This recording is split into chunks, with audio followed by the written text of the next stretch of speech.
filming a little series looking at giving. We know that giving can be a subject that can be a bit awkward for people and can raise some questions, but giving is something that is all through Scripture and something that actually reflects one of our values of generosity. We talk about being a church that is generous, and we find it very easy to be generous with our resources giving away, and we want to have that value instilled into everything we do. So we thought we'd just film a few little episodes talking about giving. And Adam, you've got some thoughts on why we should give. I do, and I have some thoughts on why giving can be awkward for us sometimes. I think we have quite a legalistic view of giving. So, like, God demands it of us. If we don't give, like, God's going to be really disappointed in us, or like God's going to punish us in some way, or he'll love us a bit less, or whatever that might be. So, like, well, God demands that we give 10%, or God demands that we give whatever, and which I think distorts our view of God and misconstrues what God is like. The law that we see, where we pull these ideas of giving from, they're in the Old Testament. There's ideas about you should give, you should tithe, you should give of your first fruits, you should consider the poor. Like, these are the laws that are going on. But the point of the law isn't expectation and legalism. It's liberation. The law's always about liberation. And so what you see going on in the Old Testament when this law is given, it's given to the Israelite people who have just been liberated out of slavery, 430 years of slavery in Egypt, and they've just been liberated. And so God has saved them geographically, but now he needs to save them socially, culturally, spiritually, relationally. And so the law is about liberation. How do we save these people from the culture that we've just saved them from, the culture of not enough, the culture of working as slaves 7 days a week, like for however many hours a day, like never having a day off, like more bricks with less straw, like this culture of not enough and has been driven into them. And so when God gives us the law to the Israelites, he's going, here's how to liberate you from that mentality of not enough. Here's how to liberate you from the culture you've come from. And I want you as a people to reflect who I am. And so here's the rules. Here's some of the things I want to put in place, the habits, the rhythms that I want to put in place. Have a day off. Every week, have a day off. And not so you must give me all your attention, and so you must not wear this or do this or eat this or go there or whatever, which is what we made the Sabbath. It was you've not had a day off in 430 years.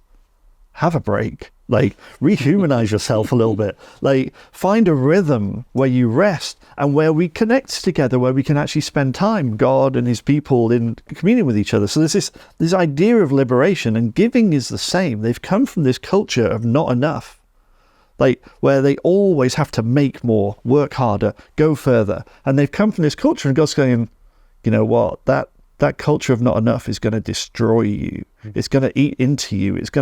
You will never find contentment. And the 10th command is all about contentment, which is the key to the whole of the 10 commands.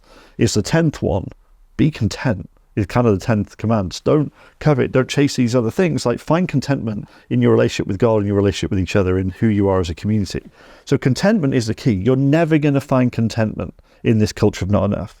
And it turns out, if you look around, this culture of not enough is still somewhat present.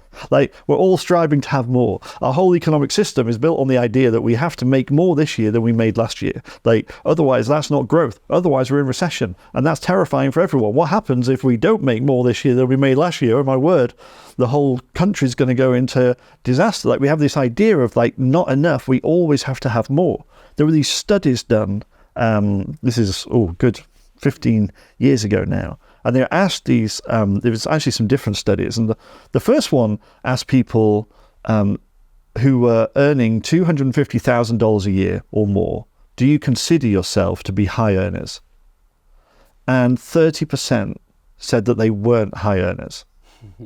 So 70% were, yeah, no, I am a high earner. But 30% were going, no, actually, there's more. So they asked millionaires, do you feel rich? 40% of millionaires said they didn't feel rich. So then they asked people who had $25 million all the way up to $2 billion, do you feel financially secure? $25 million. do you feel financially secure? Over 50% said that they didn't feel financially secure. I guess it depends how much they're spending on their jets. I don't know. Is it? Well, it depends on a whole bunch of things. I don't know. But what's really fascinating about this, and this is where we get the real insight into who we are.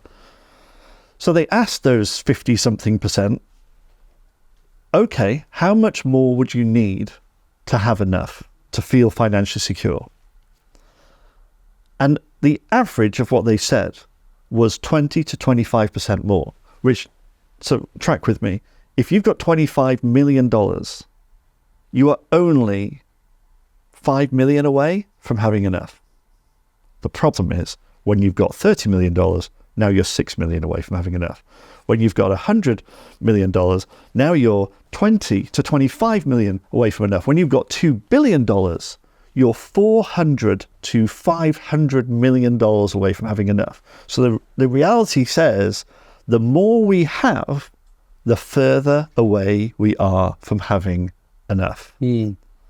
So the path to enough isn't more. The path to enough is less. Like, flip that around. So God's getting at something when he's saying, actually, one of the things I want to do to liberate you is to encourage you to give. One of the things I want to do to liberate you is encourage you into these habits of generosity, because generosity is a habit that is going to liberate you. The culture of not enough means that you are always going to be pursuing. You're never going to be satisfied. You're always 20% away, 25% away enough. We're all 20% away from having enough. The problem is, when we get there, we're still 20% away, and now 20% is a little bit more. Like, we always want more. And God says, no, let me liberate you from that trap, that death spiral, that spiral of discontent. Let me liberate you from that. Give. The antidote to not enough is giving. The antidote to not enough is generosity. This culture that we live in, the culture God was saving the Israelites from, the liberation is to give. And so he says, make it a habit. Tithe. Give 10% of everything you have. Just give it away. Make it a habit. If you think you're 20% away, well, then give 10% away. And you'll actually find you're 10% closer to having enough. Like, if you give 10% more away. Like, there's this habit that God is encouraging us into. You know, God doesn't need the money. God's like going, oh man, guys, if you don't chip in, we're all screwed here. Like, I have no ideas. I'm out of all ideas if you guys don't give me your money. Like, God's not saying, and this was the religious culture that they all came from. You had to give God what he demanded, so he would be nice to you, so he would bless you, so he would save you, so he would protect you, what it was. And God's going, I don't need any of that. These rules that I'm giving you aren't for my benefit. They're for your benefit. I'm liberating you from the cultures that you're rooted in. And we are still very much in the 21st century, rooted in this culture of not enough. And so the habit of tithing, of giving, of generosity is a habit that will liberate us. And that's why we think it's really important here at YCC that we do that act of tithing, we do that act of giving. And we will talk in the following sessions about why we give to the church, or why and how what are the other principles of this. But we think this is a really important principle. Because it liberates us, but it doesn't just liberate us as individuals, it liberates us as a community, giving to the community we're called to be part of, so that community can be generous beyond, is a key part of how we liberate and how we are liberated, how we follow God, and God liberates us, transforms us, and saves us. So you've just talked there about tithing, you talked about 10%, you talked about giving to contribute to the life of the church. And when I look at those passages in Exodus that you're referring to there of like the 10%, that was about the community harvesting their grain in their fields, but leaving the 10% left in the fields to be collected for the Levite priests who they weren't harvesting, they weren't building, they were serving the community in worship and leading people in intimacy with God. So how does that play out in our life today? So I think that's a really, really good point. It's like the Levites were called to facilitate the relationship with God, to facilitate the worshiping community, facilitate all or the whole process of how they engage with God and sacrificial systems and all those sorts of things. And so, yeah, they didn't have their fields and their method of survival. And so that whole process was about how are we going to support those people who are leaving aside their independence, as it were, to make their own way or to justify, and they're giving this act of service to lead these people in their relationship with God and in their connection with God. And so how do we make sure that they are liberated to be able to serve in the way God's calling them to serve?